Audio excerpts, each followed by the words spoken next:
ആവർത്തിച്ച് പറഞ്ഞിട്ടുണ്ട്. ചില കാര്യങ്ങൾ പേര് മാറ്റിയിട്ടുണ്ട്. എന്നാൽ അതിന്റെ ദിശ അത് പൂർണ്ണമായി തകിടം മറിക്കുന്ന നിലയിലേക്കാണ്. കേരളത്തിന് വലിയ അപകടം സംഭവിക്കുന്നുവെന്ന സൂചനയാണ് ഈ ബജറ്റിലൂടെ നൽകിയിട്ടുള്ളത്.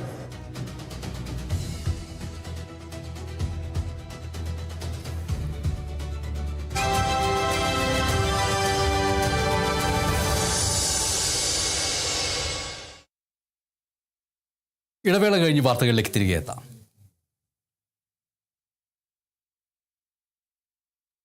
അപർണ ലൈനിലുണ്ടോ? അപർണയോട് കാര്യം പറയണം. ഇൻട്രോ കൊടുക്കുന്നതേ മാസപ്പടി കേസിൽ നിന്നാണ്. നമ്മളെ സ്റ്റൈൽ ബുക്ക് അങ്ങനെയല്ല, നമ്മൾ അങ്ങനെ ആ വാക്ക് ഉപയോഗിക്കാറില്ല. CMRൽ എക്സാലോജിക് സാമ്പത്തിക ഇടപാട് കേസിൽ എന്ന് തന്നെ സ്ക്രിപ്റ്റ് എഴുതുമ്പോഴും ടെലി പറയുമ്പോഴും പറയാൻ പറയണം.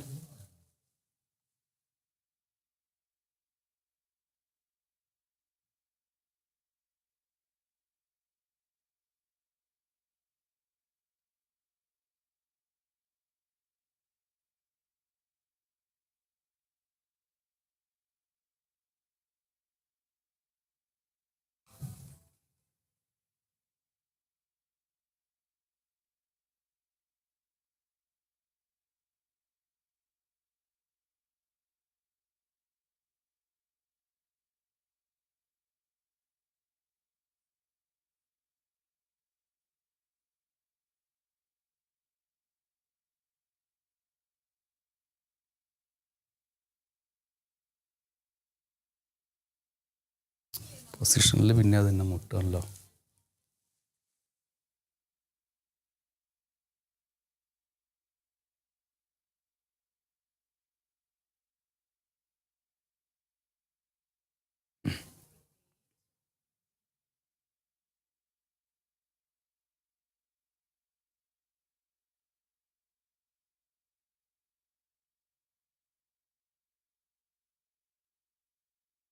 CMRൽ എക്സാലോജിക് സൊല്യൂഷൻ സാമ്പത്തിക ഇടപാട് കേസിൽ പ്രതിപക്ഷ നേതാവ് പിണറായി വിജയന്റെ മകൾ വീണ ടിയുടെ ബാങ്ക് ലോക്കർ ED ഉദ്യോഗസ്ഥർ പരിശോധിച്ചു.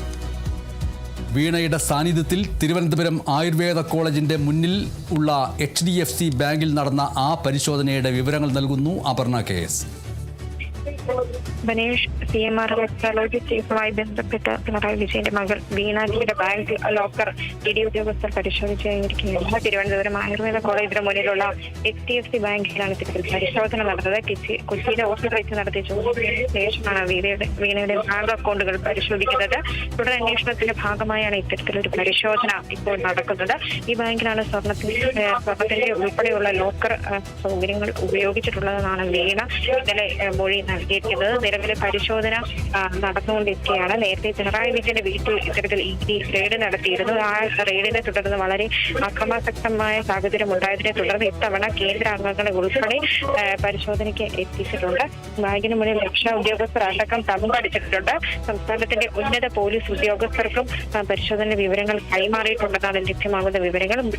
CMR എക്സാലോജിയുമായി ബന്ധപ്പെട്ട് ഇനി വീണ്ടും ചോദ്യം ചെയ്യുമെന്നാണ് ED വൃത്തങ്ങളൊക്കെ അറിയിക്കുന്നത്. കൂടാതെ തന്നെ മുഖ്യമന്ത്രി പിണറായി വിജയനോട് ഈ കാര്യത്തെ കുറിച്ച് മാധ്യമങ്ങൾ ചോദിക്കുകയും ഇത്തരത്തിൽ തന്റെ വീട്ടിലടക്കം പരിശോധന നടത്തിയിരുന്നു.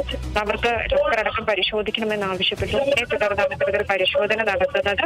അവർ പരിശോധിക്കട്ടെ, എന്തെങ്കിലും തരത്തിലുള്ള വിസ്മയങ്ങൾ കിട്ടുമോ എന്ന് നമുക്ക് കണ്ടറിയാം എന്ന തരത്തിലായിരുന്നു ഇത്തരത്തിൽ പ്രതിപക്ഷ നേതാവ് പിണറായി വിജയൻ അടക്കം പ്രതികരിച്ചത്.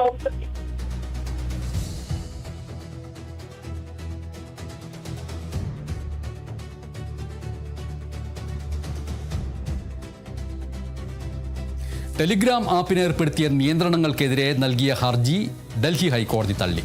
ടെലിഗ്രാം നിരോധനം ശരിവച്ചിരിക്കുകയാണ് ഹൈക്കോടതി. നിരോധനം 22 വരെ തുടരും. കേന്ദ്ര തീരുമാനം നടപടിക്രമങ്ങൾ പാലിച്ചാണ് എന്ന് കോടതി ചൂണ്ടിക്കാണിച്ചു. താൽക്കാലിക നിരോധനത്തിന് കേന്ദ്രം ഉന്നയിച്ച വാദങ്ങൾ കോടതി അംഗീകരിച്ചു. നീറ്റ് പുനഃപരീക്ഷയ്ക്ക് മുന്നോടിയായി ചോദ്യപേപ്പർ ചോർന്നുവെന്ന വ്യാജ പ്രചാരണങ്ങൾക്കും വലിയ സാമ്പത്തിക തട്ടിപ്പുകൾക്കും ടെലഗ്രാം ആപ്പ് വ്യാപകമായി ഉപയോഗിച്ചതാണ് താൽക്കാലിക നിരോധനത്തിലേക്ക് നയിച്ചത്. കേട്ടുകേൾവിയില്ലാത്ത നടപടിയാണ് സർക്കാരിൻ്റേതെന്നാണ് ടെലഗ്രാം കോടതിയിൽ വാദിച്ചത്. എന്നാൽ വ്യക്തമായ തെളിവുകളുടെ അടിസ്ഥാനത്തിലാണ് നിരോധനമെന്നായിരുന്നു കേന്ദ്രത്തിന്റെ മറുപടി.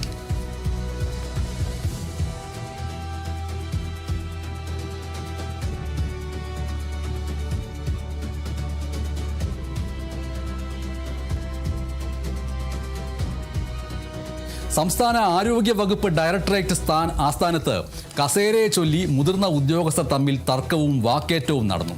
കോടതി വിധിയുമായി ഔദ്യോഗികമായി ചുമതലയേൽക്കാനെത്തിയ മുൻ DHS ഡോക്ടർ റീനയ്ക്ക് കസേര വിട്ടു നൽകാൻ നിലവിലെ ഡയറക്ടർ ഡോക്ടർ മീനാക്ഷി സമ്മതിക്കാതിരുന്നതാണ് തർക്കത്തിന് കാരണം. മുൻപ് DHS സ്ഥാനത്ത് നിന്ന് മാറ്റപ്പെട്ട ഡോക്ടർ റീന തനിക്ക് അനുകൂലമായ കോടതി വിധിയുമായാണ് ഇന്ന് രാവിലെ തിരുവനന്തപുരത്തെ ജനറൽ ആശുപത്രി വളപ്പിലുള്ള DHS ആസ്ഥാനത്ത് എത്തിയത്. വിധി പ്രകാരം തനിക്ക് ഔദ്യോഗിക കസേരയിൽ ഇരുന്ന് ചുമതലയേൽക്കണമെന്ന് അവർ ആവശ്യപ്പെട്ടു. എന്നാൽ നിലവിലെ DHS ആയ ഡോക്ടർ മീനാക്ഷി കസേരയിൽ നിന്ന് മാറാൻ തയ്യാറായില്ല. സർക്കാരിൻ്റെ ഭാഗത്തു നിന്ന് കൃത്യമായ ഉത്തരവോ നിർദ്ദേശമോ ലഭിക്കാതെ താൻ കസേര ഒഴിഞ്ഞു തരില്ല എന്ന നിലപാടിൽ ഡോക്ടർ മീനാക്ഷി ഉറച്ചു നിൽക്കുകയായിരുന്നു. തർക്കം രൂക്ഷമായതോടെ പോലീസ് സ്ഥലത്തെത്തി 2 ദിവസത്തെ അവധിക്ക് അപേക്ഷിച്ച ഡോക്ടർ റീനയെ DHS സ്ഥാനത്ത് നിന്ന് മുന്നറിയിപ്പില്ലാതെ മാറ്റിയ സർക്കാർ നടപടി വലിയ വിവാദമായിരുന്ന കാര്യം ഓർമ്മിക്കുക. ഒപ്പം ഓർക്കേണ്ടത് അയാൾ കഥ എഴുതുകയാണ് എന്ന സിനിമയിൽ സമാനമായ രീതിയിൽ തഹസിൽദാറായി ചുമതലയേൽക്കാൻ വന്ന ശ്രീനിവാസന്റെ കഥാപാത്രത്തിന് ഏൽക്കേണ്ടി വന്ന വെല്ലുവിളികൾ കൂടി ഈ വാർത്തയോടൊപ്പം ഓർക്കുക.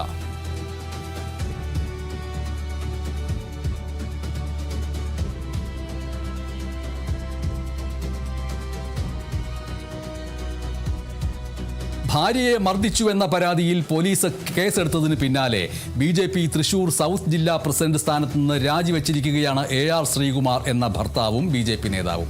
BJP സംസ്ഥാന അധ്യക്ഷൻ രാജീവ് ചന്ദ്രശേഖറിന് രാജിക്കത്ത് കൈമാറി. BJP തൃശൂർ സൗത്ത് ജില്ലാ പ്രസിഡന്റ് സ്ഥാനത്ത് നിന്ന് ഒഴിവാക്കി തരണമെന്ന് കാണിച്ചാണ് കത്തയച്ചത്. തന്റെ ചോരയ്ക്കായി പലരും ഈ ഒരു വർഷക്കാലമായി ദാഹിക്കുകയായിരുന്നുവെന്ന് AR ശ്രീകുമാർ രാജിക്കത്തിൽ പറയുന്നു. ഭാര്യയെ തല്ലി എന്ന പരാതിയിൽ മതിലകം പോലീസ് ശ്രീകുമാറിനെതിരെ കേസെടുത്തിരുന്ന കാര്യം ഓർമ്മിക്കുക.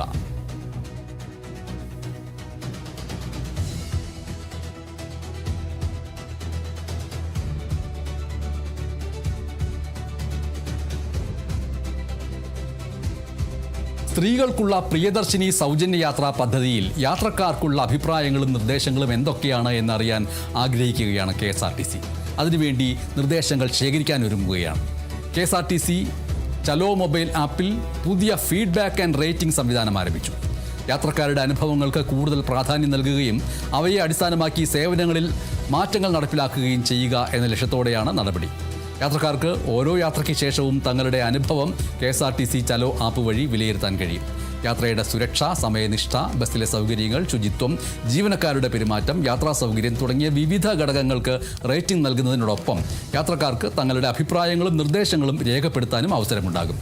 അഭിപ്രായങ്ങൾ ഒരു കേന്ദ്രീകൃത സംവിധാനത്തിൽ ശേഖരിച്ച് വിശകലനം ചെയ്യും.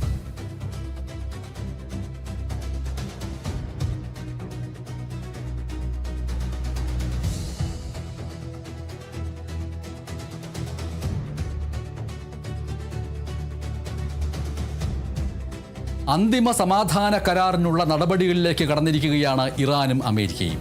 ധാരണാപത്രത്തിൽ ഒപ്പിട്ടതിന് ശേഷമുള്ള ആദ്യ അമേരിക്ക-ഇറാൻ ചർച്ച ഇന്ന് സ്വിറ്റ്സർലൻഡിൽ നടക്കും.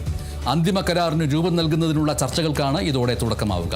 മധ്യസ്ഥരായ പാകിസ്ഥാൻ, ഖത്തർ എന്നീ രാജ്യങ്ങളുടെ പ്രതിനിധികളും ചർച്ചയിൽ പങ്കെടുക്കും. ധാരണാപത്രത്തിൽ എതിർപ്പുണ്ടായിരുന്നുവെങ്കിലും രാജ്യസുരക്ഷയിൽ ഉറപ്പ് ലഭിച്ചതുകൊണ്ടാണ് അംഗീകാരം നൽകിയത് എന്ന് ഇറാൻ പരമോന്നത നേതാവ് മുജ്തബ ഖമനയി അറിയിച്ചു. ധാരണാപത്രത്തിൽ എതിർപ്പുണ്ടായിരുന്നുവെങ്കിലും രാജ്യസുരക്ഷയിൽ ഉറപ്പ് ലഭിച്ചതിന് ആണ് ഈ അംഗീകാരം നൽകിയത്.